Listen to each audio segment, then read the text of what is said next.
Ndinoda kutaura kuti ndaponeswa ngero paro, pamsana popemudza wake ndichagara kumushako. Ndaponeswa ngero parake renyenye, ndaponeswa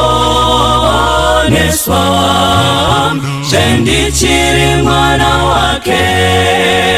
Ndinofara ngekuti Jesu auya kundiponesa, ngekuti kupenya kwakeko kuri kunditungamira. Ndaponeswa ngero parake renyenye, ndaponeswa sendichiri mwana wake. Ndinotondera muponesi, ndichiri kufunga ndiye, ndiri kuimba nguva dzese ngerudo rukuru rwake. Ndaponeswa ngero parake renyenye, ndaponeswa sendichiri mwana wake. Ndichamuona mambo wangu, ndoita mutemo wake, achiri kunditungamira, dakara kumusha kwake. Ndaponeswa ngero parake renyenye, ndaponeswa sendichiri mwana wake. Chiripo chiremba kudenga chinondimirira ini, tichaenda ngekukasika kumusha wake watenzi. Ndaponeswa ngero parake renyenye, ndaponeswa sendichiri mwana wake. Ndaponeswa ngero parake renyenye, ndaponeswa sendichiri mwana wake. Kwaziso kwamuri vana vaMwari mukati mezuva ranhasi. Toda kumukwazisai nezita raJesu anogara nekusingaperi. Tiri kuenderera mberi pamusoro penyaya dzemhuri, kugarisana kwemhuri sekudiwa kwazvakaitwa naMwari. Mukati mezuva ranhasi tine nhaurwa yakakosha yekuti titaure mukati menguva ino. Mukati mezuva ranhasi tanga tichida kutaura pamusoro wenyaya unonzi dhiya uripi. Dhiya uripi. Now, zvatinoda kuti titaure nezvazvo mukati mezuva ranhasi inyaya ye-loneliness in marriage. Loneliness in marriage idi ndo zvatinoda kuti titaure nezvazvo mukati mezuva ranhasi. Makamboona here kuti vana vaMwari, chinhu chanetsa michato mizhinji inyaya yekuti iko vanhu vari pamwe chete asi havasi pamwe chete, vari mukati memba imwe chete asi mukati mepfungwa nemukati mekuita zvose vanenge vakasiyana. Umwe ari kurarama ari pake ega, umwe ari kurarama ari pake ega. Fungira mumwoyo rwendo rwembwa. Ndo nyaya yaodza michato mizhinji kuti mumwe nemumwe ari pake ari kuita zvake. Bhaibheri shoko dzvene raMwari rinoti kudini? Ndinoda kuramba ndichitsimbirira pana Genesis chapter 2 pavhesi ya 18. Genesis chapter 2 pavhesi ya 18 inoti iko Mwari akatizve hazvina kunaka kuti munhu agare ari oga, ndichamuitira mubatsiri akamufanira. the Lord God said, it is not good that the man should be alone. I will make a helper suitable for him. Ndo patinoda kuti titsikirire mukati mezuva ranhasi. Chinhu chandachida kuti mubate hechinoi vana vaMwari ndechekuti muri kuona here kuti iko Bhaibheri riri kuti iko Mwari akatarisa Adhamu ari mukati mebindu reEdheni. Zvimwe zvese zvakanga zvakamupoteredza, zvokudya zvakanga zviripo, necha yakanga iripo, nzizi dzaiyerera zvakanaka, chekucheuka achitarisa zvizhinji zvakanga zviripo zvinofadza meso. Mukati mebindu rakanga rakashongedzwa zvemhando yepamusoro, hakuna chandingatiko Adhamu aimhanya serapo akashayiwa. Zvingave zvokudya, kungave kufamba-famba achiona kuti iko makomo nechinyi zvanga zvirimo zvakasikwa sei, umhizha hwaMwari hwanga hwakamupoteredza. Asi zvose izvozvi zvakamupoteredza, Mwari anozvitarisisa oti, inini hangu saMwari handisi kuona zvakanaka kuti munhu agare ari oga. It is not good that the man should be alone. Ndo pandiroda kuti ndibate ipapo. Hazvina kunaka kuti munhu agare ari oga. Ndichamuitira mubatsiri akamufanira. Nedzimwe nzira, Mwari akaona zvinhu zvose zviripo, asi mukati maAdhamu makanga muine kauzindoga kakanga kari maari. Kakugara ari oga ndo kakanzi naMwari, ikako handikafarire, hazvina kunaka, ndoda kupagadzirisa zvakanaka, ndoda kuti zvienderere mberi zvine mutsindo, Mwari achikomborera zvinhu zvichienda zvakanaka. Saka chakashoriwa naMwari mukati mekugara kwaAdhamu, mukati mebindu reEdheni, right in the beginning, was loneliness. Kunge ari oga ndo pakabva panzi hazvina kunaka kuti munhu agare ari oga, ndichamuitira mubatsiri akamufanira. Mukati mezuva ranhasi, regai ndikasike kuti nditi muchato, chimwe chinhu chinoitwa nemuchato, kurapa uzindoga, kurapa loneliness. Saka kana muchato wako iwewe usiri kurapa uzindoga uri mukati meupenyu hwoumwe wako, it ceases to be a marriage. Zvino kana kuvepo kwako nemwana wevanhu, kuvepo kwako nemudikani wawakapiwa naMwari, zvisiri kunogutsa kana kuti kunorapa, to quench that thirst inounzwa neuzindoga, kana zvisinganorapi nyota iyoyoyo, muchato hausi kuita zvakanaka mukati meupenyu. Ende ndoda kuudzai vana vaMwari, zviri kuitika mukati meupenyu ndezvekuti ko vanhu vanowanana, votanga kugara pamwe chete, asi zvishoma nezvishoma vanhu vanotama kubva pane umwe neumwe, kwete kuputsa mushaba vanhu voenda kwavaenda. Aiwa, handizvo zvandiri kureva. Ndiri kureva kakutama kemukati kari emotional, kakadari kokuti vanhu vari vese asi havasisiri vose. Ndinofunga mandibata mukati meshoko raMwari. Zvinopiwa pachena kuti iko Mwari anofarira kuti tive pamwe chete physically. Zvekutoti umwe ari papo kushanda tose tichiita chero chataita chiri pamwe chete, anozvifarira. Asi nhasi pandiroda kuti ndibate, nditsimbidzire, tibatsirikane panyaya physical togetherness, kuve pamwe chete uchiona umwe wako, zvakanaka izvozvo. Asi nhasi ndada kuti ndititsauke imbichana, ndiri kutaura kuve pamwe chete emotionally, kuve pamwe chete mukufunga, marongero, hoche dzinounzwa naMwari kana vanhu vodanana, dziya dzokuti vanoronga pamwe chete, vanonzwirana zvakare vanenge vari pamwe chete. That being together iri emotional ndo yandiroda kuti nditaure kukosha kwayakaita mukati meupenyu hwemunhu akaroora. Now kana neglecta that, ningirikiri that area,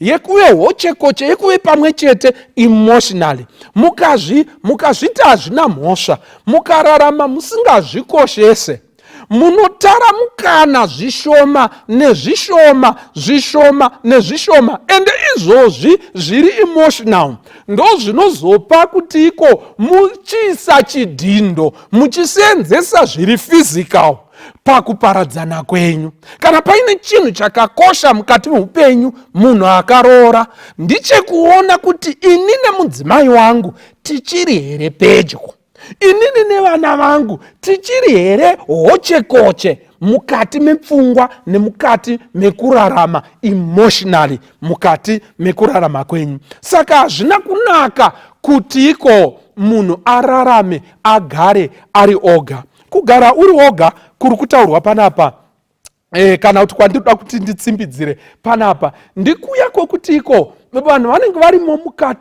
mukati memuchato, asi poitika zvaitika mukati mekurarama, paitika zvaitika pada kudhonzerana, kukakavadzana mukati memuchato, zvokonzera kuti emotionally vanhu varambane kana kuti vatange kutaramukana mukati meupenyu. Tati musoro nyaya unonzi iko dhiya uripiko. Mukati mezuva ranhasi tanga tichida kuti iko titaure chekutanga, tanga tichida kuti titaure kuti chii chinombonyatsokonzera kauzindoga mukati memuchato.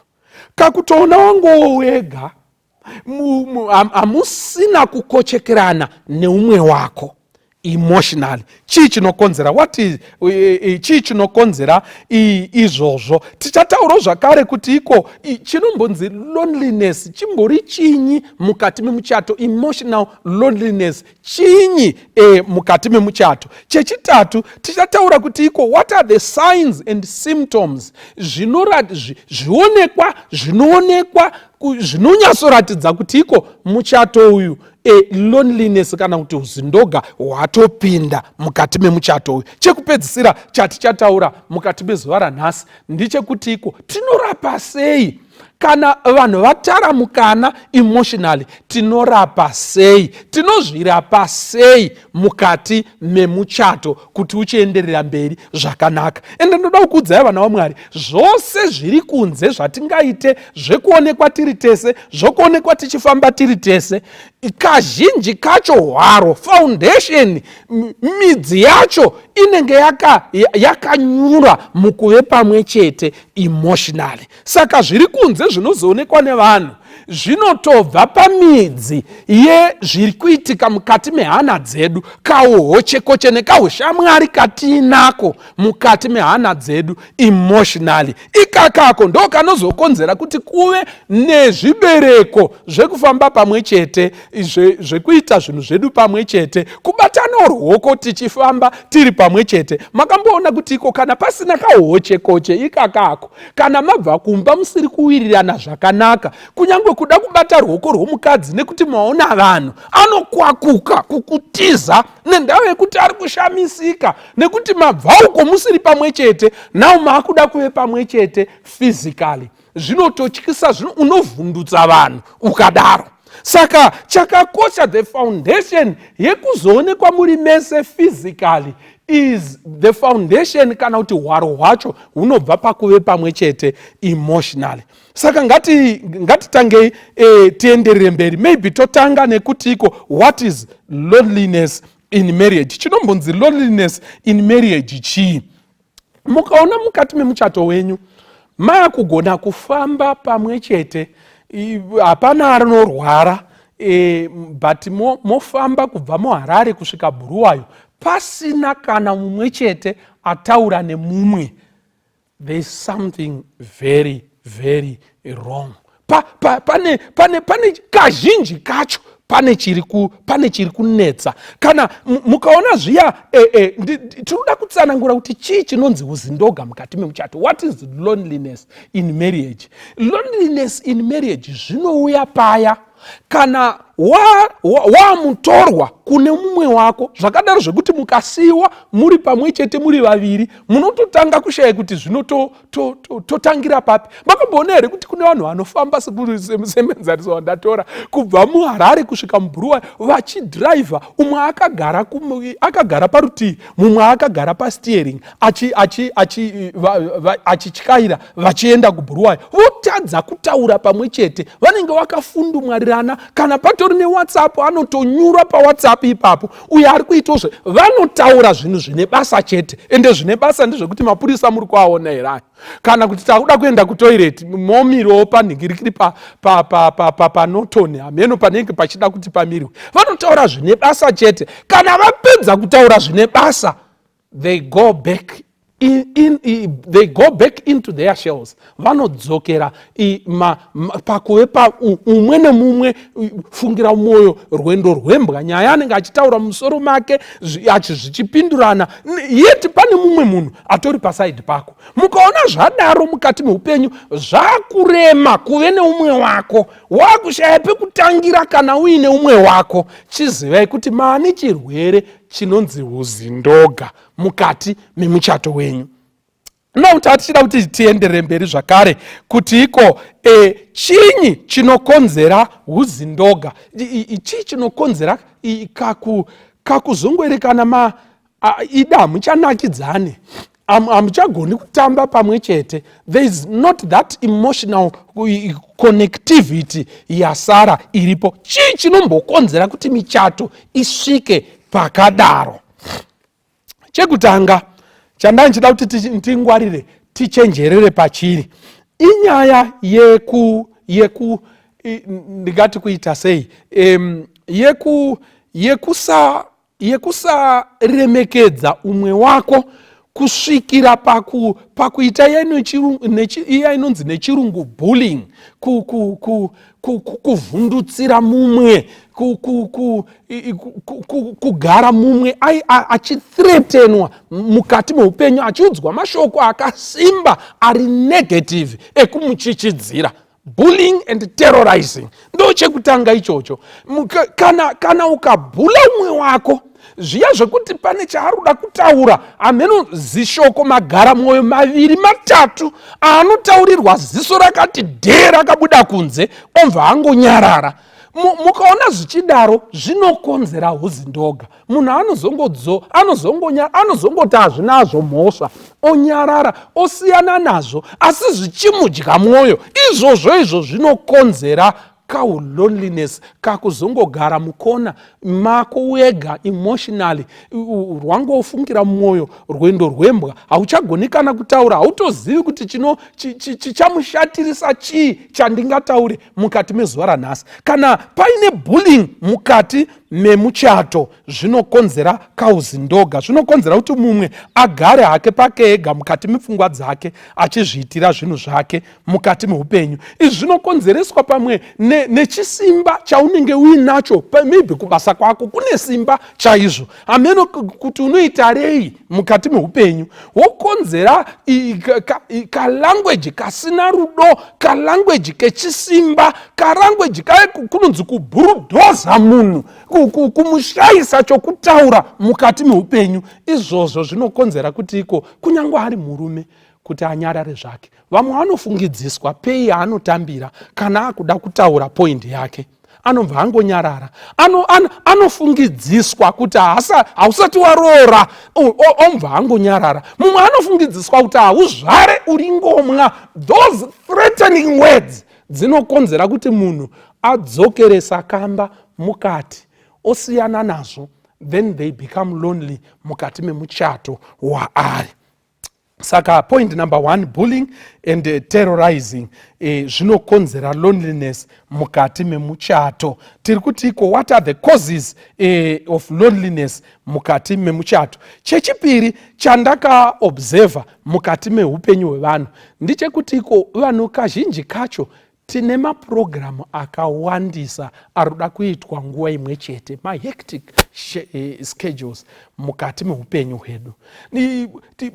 Tikaita upenyu nemapurogiramu nezvinhu zvoda kuitwa, zvoda kusundwa panguva imwe chete, toshayiwa nguva yekugara pasi neumwe wedu. Zvinokonzera kuti mumwe ashaye nguva yekutaura newe, ashaye nguva yekunyasorudunukawo sechidhoiri ari padhuze newe achitaura zviri mukati mehana yake.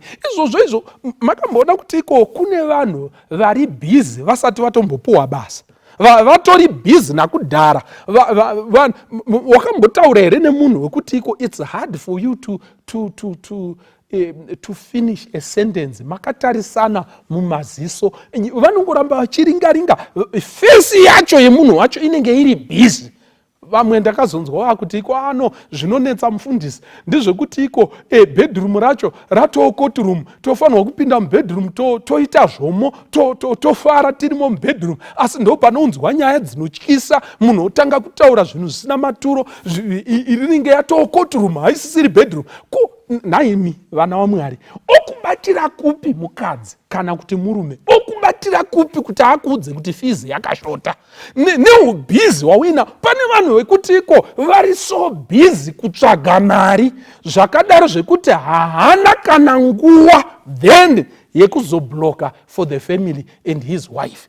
Izvozvo izvi zvikaitika mukati meupenyu, ukava very very busy kukunda diabolos, unoita problem mukati meupenyu hwako. Saka zvinoda kupombodzwa, uchimbogarawo pasi nemhuri, uchimbogarawo pasi nemudzimai achikuudzozve kuti iko chiri kunetsa ndechakati, kuchikoro kwazodai, iye kubasa kwake kwakadai, muchikurukura zvinobvisa, zvinodya loneliness kanenge kakutoitika mukati meupenyu. Chimwe chandakaona ndechekuti iko munhu akange asina emotional support kubva kune umwe wake, kana kuti iko kutsigirana kwepamwoyo pane zvinorema zveupenyu, kana pasina kanguva kekutsamirana ikako, kungawo munhaurirano, kana kuti mune zvinonetsa, kana kuti zviri kutoremerawo mumwe wako. Mazuva ano tiri kurarama munguva dzezvirwere zvakasiyana siyana.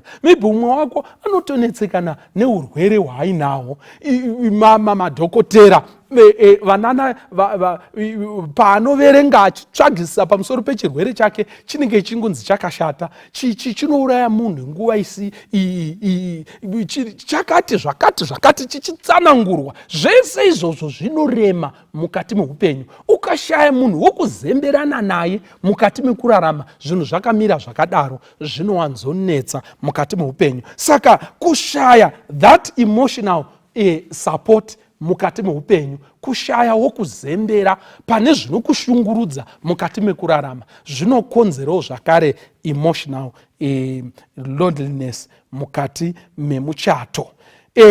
Ndo zvimwe zvezvitatu zvandakaona mukati meupenyu. Saka toona sei kuti iko mumuchato mangu munenge maane uzindoga hurimo mumuchato mangu, zvinenge zviri kune what are the signs and symptoms yekuti muchato mako makurarama mumwe pake loneliness mukati mehana dzenyu.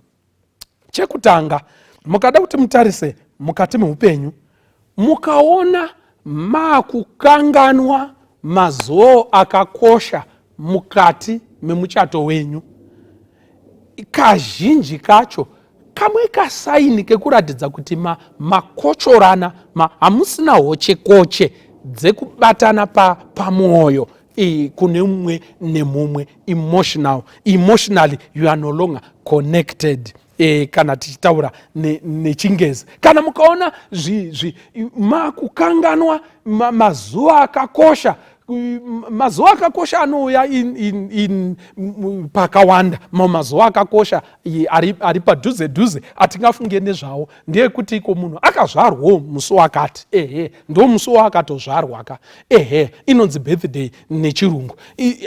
Hapana chimbori ivhu kuti iko uungane nemhuri yako nevana vako muchitondera nekupembera zuva rakaberekwa mai vacho. hapana chakaipa, hapana chakamboipa kuti utenge kadhiringi, kuti utenge pabikwe zvakanaka, mogara pasina mai vaya muchitenda Mwari kuti vawedzerwa upenyu, vawedzerwa mazuva mukati mekurarama. Kana watogona kana utenga zvimaruva, hamene kuti wazviwanepi zvakamira sei, chero zvakanakisa zvichiratidzika zvakanaka, kuvapa mai vavo, kuvapa baba ivavo, kungoratidza kuti tinotenda Mwari nekupiwa kwauri kuita upenyu. Zvino vazhinji tinototangirwa nevedzinhare dzemudenga, vanotumira mabirthday messages kumadzimai, vanotumira mabirthday messages kuvana. Nhasi izuva remwana, makarudzwa kare kare, ndiye ari kutaura paplay yakati yekuchikoro. Koshesai mazuva iwayo, so that emotionally munokwezverwa kune umwe nemumwe mukati meupenyu. Ko zuva ramakachata, ramakatorana, iya inonzi anniversary iya, hakusi kunamata zvifananidzo, aiwa kuungana semhuri. Vanangu, nhasi zuva iri rakatikoshera, ndo zuva randakapemberera mai vako, tikachata, takachatira pakati,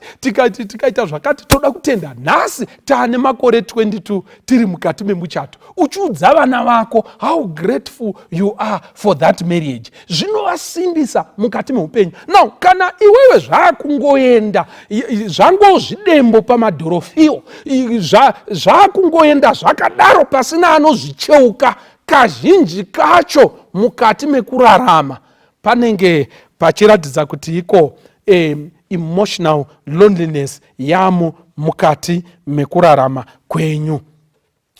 Chimwe chinoratidza kuti iko mane uzindoga mukati memuchato wako ndichekuti iko kana umwe wako asingagoni kuzembera pauri kana paine zvimwe zvamuremera kana kuti zvaazotadza mukati meupenyu, when they don't turn to you for help or for a solution, kuti azama zvamuchose, pane chiruda kuitwa, achizama iye zvaramba, pane kamari kaari kuda, pane zvaari kuda kuita, zvaramba, tsvaga, ambonotsvaga karoni kubasa, iwe unayo. Kana umwe wako asingagoni kuita turn to you for help, kana vaomerwa mukati meupenyu, zvinoratidza kuti iko muchato wenyu wane loneliness emotionally. Mudzimai wako anofanirwa kuti iko kana akazama oga mukati meupenyu zvikaramba, anokufunga. Kana zvikaramba, anofanirwa kufunga iwewe. Kana zvikaramba, murume wako paine chaitika mukati meupenyu, ambozama ega aita sei, zvikarambisisa, anofanirwa kufunga iwewe mukati meupenyu. Dzimweni dzenguva unogona kuzoshaya the total solution, but izvozvo kuti munhu aomerwa, ouya kwauri, okuudza kuomerwa kwaaita pamwe mupozano. Kana umwe wako asisagoni kuita turn to you mukati mekurarama, kana achinge atambudzika paine chaatadza kuzviitira, asingagoni kuita turn to you, emotionally you are no longer connected mukati meupenyu hwako. Now, chimwe chinoratidza kuti iko mukati memuchato mane loneliness emotionally, hanzi panapa, kana mese musagoniwo kugara pasi muchikurukura nezvekuti zuva renyu ranga rakamira sei, motoziva kuti iko somehow you are no longer connected. Maswera zuva rese, umwe ari kuko 8-9 hours, mamukira umwe, maybe mumwe asara pamba, mumwe kune kwaaenda, kune zvakawanda zvaitika. Kana mukaona zvapera zviya zvekuti munosvikoti bvuu kunyasogara, motanga kuchechenyu muchitaurirana, iye achitaurirawo zvakazodai, saka kuya wazoenda here, ndazodai ndikapfuurira kwakati, meeting yakati yazoreba ikadai. Musisagoni kukurukurirana zvaswerwa zvichiitwa mukati meupenyu. Mango okuti mukatarisana, hamene ingori 000 pazvibodzwa, zvinoratidza kuti iko emotionally you are no longer connected mukati meupenyu. Asi tataura zvinhu zvose izvi mukati mekurarama kwedu, tataura kuti iko chinonzi loneliness mukati memuchato chii, tikati iko what are the major causes, chii chinokonzera loneliness, tikataura kuti what are the signs and symptoms, kana kuti chii chatinoona chinoratidza kuti mane loneliness mukati memuchato uyu. Asi tikaenda tisina kutaura kuti iko tinorapa sei condition yakadai tiri vaviri, mudzimai nemurume, tinoirapa sei condition iyoyi, tinodzokerera sei paya pekuti hoche koche, pekufara, pekunzwa kamudziya kekuti iko umwe wako ari padivi pako. Munoziva here kuti pane vamwe vanhu vekuti akagara nemukadzi wake ari kutotumira makikiki kuna sekretari ari kwamutoko, asi tombori pedyo, achisiya mudzimai wake waakagara naye. They cannot even talk to each other, havagoni kana to strike a conversation mukati meupenyu. Vanogara pamwe chete but vanotoita kunge wakamakana zvemhando yepamusoro ivo achigara pamwe chete. Tinorapa sei condition yakadai? Toita sei sababa namai? Toita sei as a family kana tiri kurarama upenyu huya hwekuti mumwe ari kuzviitira ari oga, mumwe ari kuzvifungirawo ari oga, kana plani chaichai yekuti iko saka 10 years from now tinenge taapapi semhuri, mumwe ari kungoronga zvake, mumwe achironga zvake. Muchato wakadaro unorwadza, igaringiro rinototyisa, rwainga runopisa. Ukanga wakadaro muchato, hama dzangu ndoda kutaurirai, kazhinji kacho Satani anofarira michato yakadaro, nekuti michato yakadaro isina emotional connectivity. Michato yakadaro kuna diabolos iwokova, anongobhudzubura netsvimbo imwe chete, muchato watoparara. Ende kazhinji kacho mukaona kana kumba kusingataurike namadhamu, kazhinji Satani anounza umwe munhu wokutaura naye. Usingataurike nababa, Satani anounza mumwe munhu wekukurukura naye, kuti iko attention yako nezvinoitika mukati meupenyu hwako, nezvidiso zvekuda kutaura, zvekuda kuzembera pane umwe munhu, zvinogona kutenge zvakuda kutonozadziswa neumwe munhu waunosenza naye. Kazhinji ndo maparariro anoita michato mizhinji. Kana mukaona zvakunetsa kutaurirana, ameno chakugumburai, ameno hapafanirwi kutombogarwa pamusha ipapo. Kana iri minamato, tangai kunamata kuti mudzokedzane, mufambe pamwe chete mukati meupenyu. Hanzi for every quarrelsome spouse there is an understanding secretary. Hanzi kana ukaita mukadzi uya anovava, vana mbuya kamhiripiri, vana mai kamhiripiri, panongoita mumwe anonzwisisa anenge ari kubasa. Kana ukaita murume uya vana musiya dzasukwa, vanoti vakapinda umba vanoomba kunge shumba, vachidzvanyirira nekutsikirira zvisina rudo mukati. Kana ukaita murume wakadaro, panoita mumwe munhu anongoita kunge anokunzwa, amenoti zvinomboita sei, anongoita kunge anokunzwisisa. Asi ndoda kukuudzai vana vaMwari, kana asiri murume wako, those are agents of the devil. Vauya kuzoparadza muchato wako. Namata urinde munhu waunofanirwa kunyatsotarisana naye kuti zvinhu zvinake, ndiyeye mudzimai wautori naye. Ukashanda naye zvakanaka, zvinhu zvinonaka mudikani. Saka tinorapa sei situation yekuti iko, kana kuti zviya zvekuti izvo muchato hamuchagoni kufambidzana pamwe chete, nhaurirano, kutaura, kuzemberana emotionally, hamuchagoni. Tinoita sei? Chekutanga chandanchikurudzira, zamai kutaurirana. Communication is the key. Make an effort to communicate with the other person. Maybe zvinogona kuitika kuti iko mumwe munoziva kuti pane vanhu vanokudza maviri matatu zvokuti nyaya dzese dzavanga uinadzo dzinopera, but it's okay. Tsvaga imwe nguva zvakare, tsvaga imwe nguva zvakare, uya achitsvaka umwe nguva, uya achitsvaka umwe nguva. Tsvagai nguva dzekuta, look for opportunities, tsvagai mikana yekutaurirana mukati meupenyu hwenyu. Kana mukadaro zvinokubatsirai mukati meupenyu. Edzaiwo kumbofungawo nguva dziya dzamanga ruchitsva rudo kare kenyu kaya, mutaure nezvinhu zvakaita saizvozvo. Imbotarisai uko pamakatoranapo rudo ruchipisa muchatanga, because kutogarisana zvinoreva kuti pamakatorana maidanana. Tarisai nguva yacho, chiko chaiitika. Tarisai zvinhu zvose izvozvo izvo, taurai nezvazvo. Kana zvichiitika panguva inoi, zviitei muri pamwe chete, zvinounza kakunyevenuka mukati memuchato. Vanhu vakatogona kutanga kukomuniketa pamwe chete vachienderera mberi. Chimwe chinogona kubatsira mukati mekurarama, kungoitirana tunhu tudiki twakanaka mukati meupenyu, tudiki twakanaka. Tsvaga kanhu kekuitira umwe wako. Munoziva here kuti vana vaMwari kazhinji mukati memuchato chinokosha, tomboti waigira umwe wako chimwe chinhu, chinokosha handi mutengo wechawauya nacho kana paine rudo chairo. Chinokosha ndechekuti wambondifungawo ukatsvaga chinhu ichi kuti uye uchindipa. Saka dohwe chairo, dohwe rinokwanisa kunyevenutsa mwoyo woumwe wako.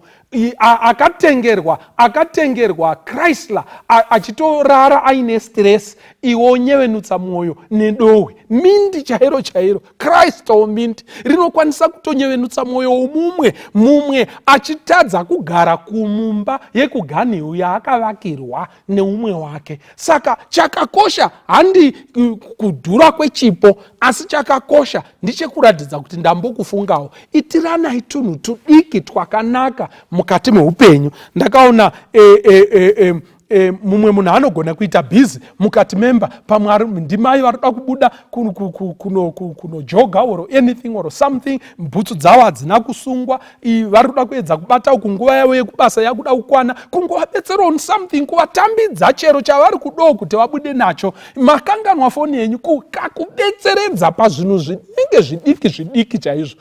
Izvozvo zvinoita kuti iko mudzokedzane mukati mekurarama kwenyu. Ndoda kukuudzai vana vaMwari, michato mizhinji yakawanda mukati meupenyu, mumwe akati dhuu achifunga, ari kufunga kuti dhiya uripi.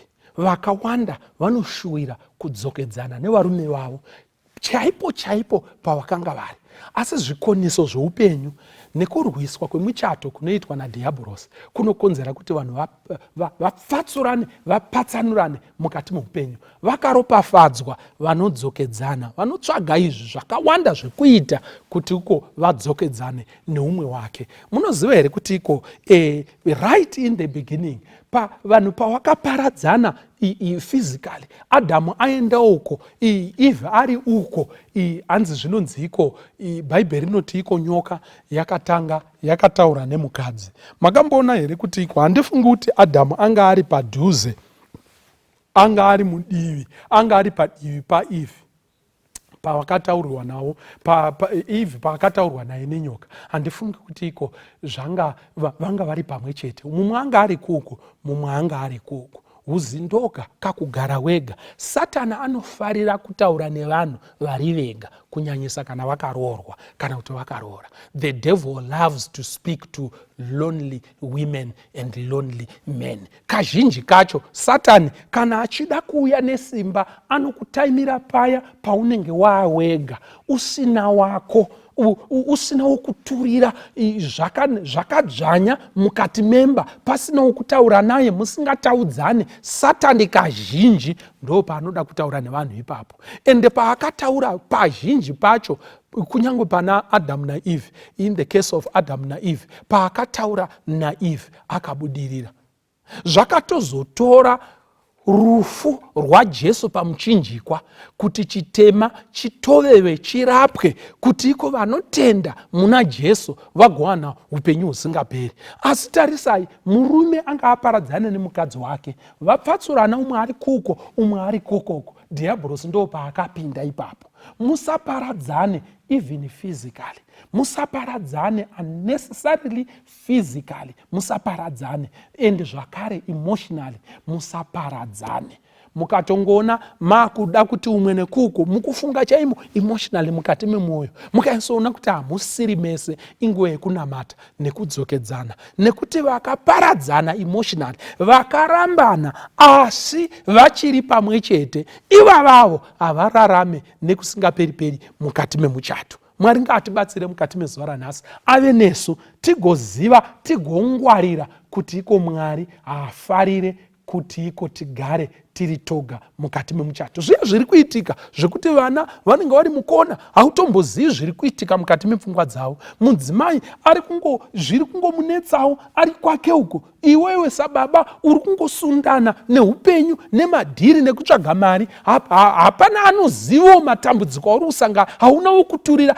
Izvo ndo giraundi rakanaka remweya yakaipa inoparadza dzimhuri. Dzokedzenai. Mubvunzo ndiwo kuti iko dhiya uripi mukati memusha wako, uripi kumurume wako, uripi kuvana vako. Ngatiwaneika nguva kekudzokedzana tifambe pamwe chete. Mwari ngaakukomborerei akuitirei zvakanaka. I want to pray mukati mezuva ranhasi. Ndoda kunamatira vose vari mukati memuchato asi havamo, vari mukati memarelationships asi vachiri kugara vese asi vakarambana, vari mukati medzimba asi musha hapasisina, varipo but they are not available mukati meupenyu. Ndova ndinoda kunamatira mukati mezuva ranhasi. Kana uripo arwadziwa, atambura, anetsekana nekuti iko uri mumuchato asi une zvinokuremera asi situation haikutendere, une zvaunoda kuti zviitirwe vana asi situation haikutendere, vana muruda kutaurawo nevabereki asi zvakangooma, mune zimweya riya mukati memba rinongokudhivhaidhai, rinongokuparadzanisai, mumwe ari kwake uko, mumwe ari kwake uko. Vane masituations akadaro, I want to pray for you because Jesus cares for those families. Ngatinamatei. Baba wedu vari kumusoro kudenga, toda kukutendai nenguva yamatipa yekunamata nekukumbira kwamuri. Kune vanhu vazhinji vari mukati memichato asi havasi pamwe chete, vanogara mukati memba imwe chete asi mukati mehana vari kugara kure nakure, very near to each other but yet very far from each other. Toanamatira nezita raJesu, muri ngadzidzokedzane Mwari, muvabetsere pavanokumbira kwamuri, vabetserei so that emotionally they can be together once again. Toda kuve pamwe chete nevana vedu, toda kuve pamwe chete nemadzimai edu, tironge pamwe chete. Upenyu hwakaomawo Jehovha, tikafamba toga hazvifambe zvakanaka. Toda kufamba nevadikani vedu, toda kufamba pamwe chete nevana vedu, pamwe chete nemi muchitikomborera, muchititungamirira. Kana zvadaro mufaro wedu unozadzikiswa.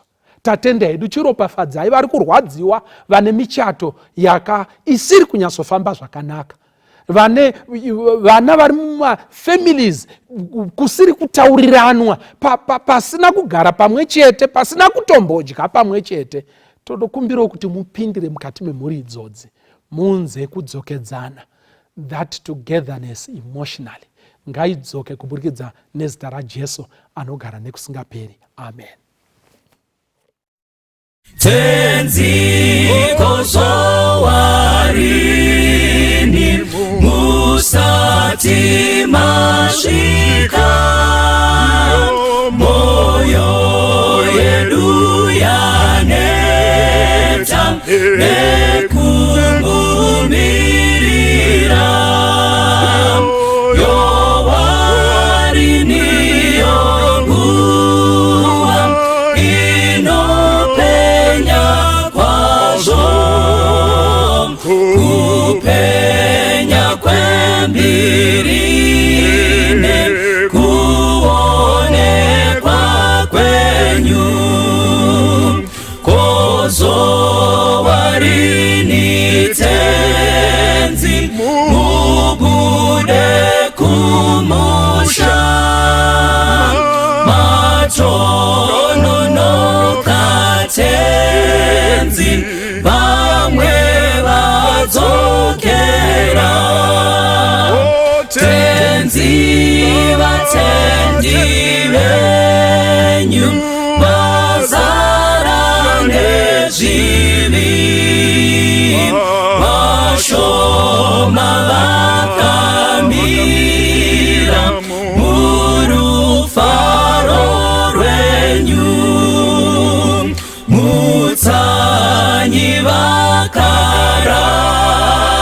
chemanyi vamuke vanoyeranga vati tenzi aswedera mwenje yenu ifute chiuno zisungwe vese vagadzirire kumuona tenzi mutsanyi vakarara chemanyi vamuke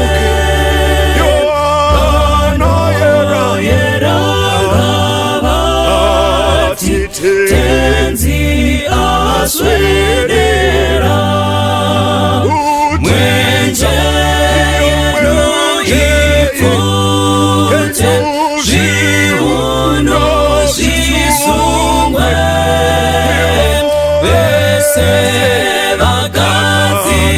vagadzirire kumuona tenzi vese vagadzirire kumuona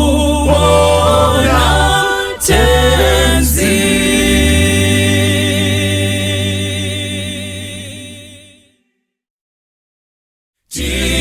Tichasangana kurwizi apa kune kupenya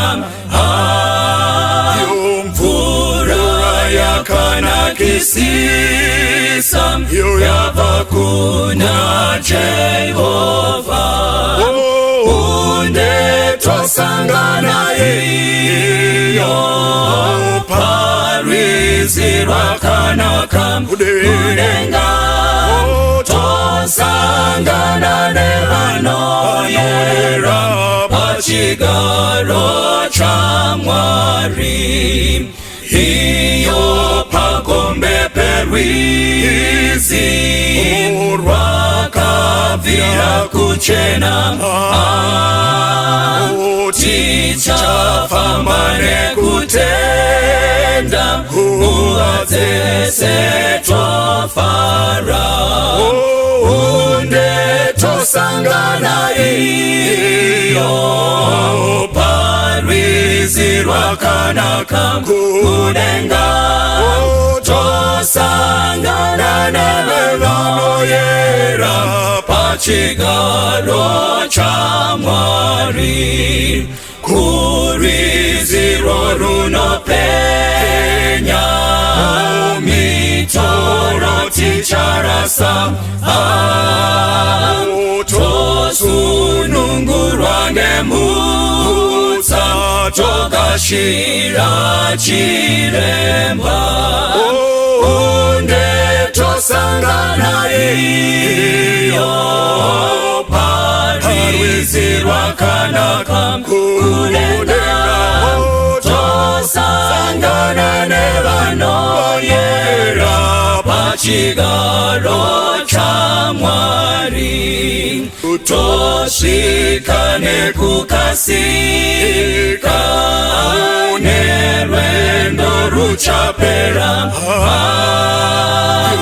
moyo yedu ichafara ngeriyo rekutenda unde tosangana iyo parwizi rwakanaka kudenga tosangana nevanoyera pachigaro cha Mwari unde tosangana iyo parwizi rwakanaka kudenga tosangana nevanoyera pachigaro cha Mwari tosangana nevanoyera pachigaro cha Mwari